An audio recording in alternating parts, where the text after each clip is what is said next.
2018-19 চনৰ বাজেটত আমি কাজিৰঙাত এখন অৰ্কিড উদ্যান কৰাৰ সিদ্ধান্ত লৈছিলোঁ।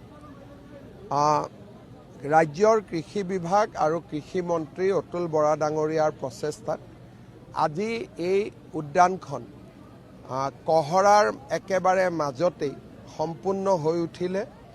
20 বিঘা মাটিত নিৰ্মিত এই অৰ্কিড উদ্যানখনত 1600 প্ৰজাতিৰ অৰ্কিড থাকিব। ইয়াতে অৰ্কিডৰ লগত চিলড্ৰেনৰ কাৰণে খেলাৰ ব্যৱস্থা, ল'ৰা ছোৱালীয়ে অৰ্কিডৰ বিষয়ে জানিবলৈ ইণ্টাৰপ্ৰিটেশ্যনৰ ব্যৱস্থা আৰু পৰম্পৰাগত খাদ্যৰ ভোজনালয়কে আদি কৰি কেইবাটাও সুবিধা ইয়াত সন্নিৱিষ্ট কৰা হৈছে। মই বিশ্বাস কৰোঁ যে এই অৰ্কিড উদ্যানখন কাজিৰঙাৰ পৰ্যটকসকলৰ বাবে আন এক আকৰ্ষণৰ কেন্দ্ৰ হৈ পৰিব।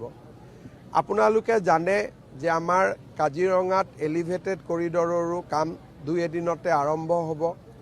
টানেলৰ কামো নুমলীগড়ক লৈ আমাৰ আৰম্ভ হ'ব আৰু কাজিৰঙাৰ ওচৰৰ কেইবাটাও স্থানক আমি ডেভেলপ কৰাৰ চেষ্টা কৰিছোঁ, যাতে পৰ্যটক অহাই নহয়, পৰ্যটকসকলক যাতে 3টা দিন আমি কাজিৰঙাত ৰাখিব পাৰোঁ। অৰ্কিড পাৰ্কো সেই প্ৰচেষ্টাৰ এটা অংশ। আজি খুব সুন্দৰ কৰি ইয়াত হৈ গ'ল।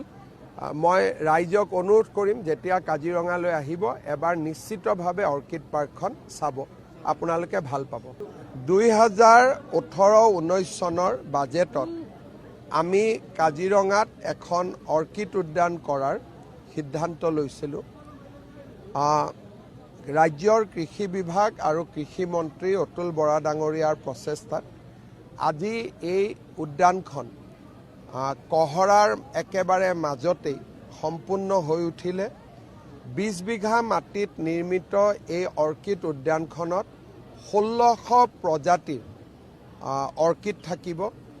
ইয়াতে অৰ্কিডৰ লগত চিলড্ৰেনৰ কাৰণে খেলাৰ ব্যৱস্থা, ল'ৰা ছোৱালীয়ে অৰ্কিডৰ বিষয়ে জানিবলৈ ইণ্টাৰপ্ৰিটেশ্যনৰ ব্যৱস্থা আৰু পৰম্পৰাগত খাদ্যৰ ভোজনালয়কে আদি কৰি কেইবাটাও সুবিধা ইয়াত সন্নিৱিষ্ট কৰা হৈছে। মই বিশ্বাস কৰোঁ যে এই অৰ্কিড উদ্যানখন কাজিৰঙাৰ পৰ্যটকসকলৰ বাবে আন এক আকৰ্ষণৰ কেন্দ্ৰ হৈ পৰিব। আপোনালোকে জানে যে আমাৰ কাজিৰঙাত এলিভেটেড কৰিডৰৰো কাম 2 এদিনতে আৰম্ভ হ'ব। টানেলৰ কামো নুমলীগড়ক লৈ আমাৰ আৰম্ভ হ'ব আৰু কাজিৰঙাৰ ওচৰৰ কেইবাটাও স্থানক আমি ডেভেলপ কৰাৰ চেষ্টা কৰিছোঁ, যাতে পৰ্যটক অহাই নহয়, পৰ্যটকসকলক যাতে 3টা দিন আমি কাজিৰঙাত ৰাখিব পাৰোঁ। অৰ্কিড পাৰ্কো সেই প্ৰচেষ্টাৰ এটা অংশ। আজি খুব সুন্দৰ কৰি ইয়াত হৈ গ'ল। মই ৰাইজক অনুৰোধ কৰিম, যেতিয়া কাজিৰঙালৈ আহিব এবাৰ নিশ্চিতভাৱে অৰ্কিড পাৰ্কখন চাব, আপোনালোকে ভাল পাব।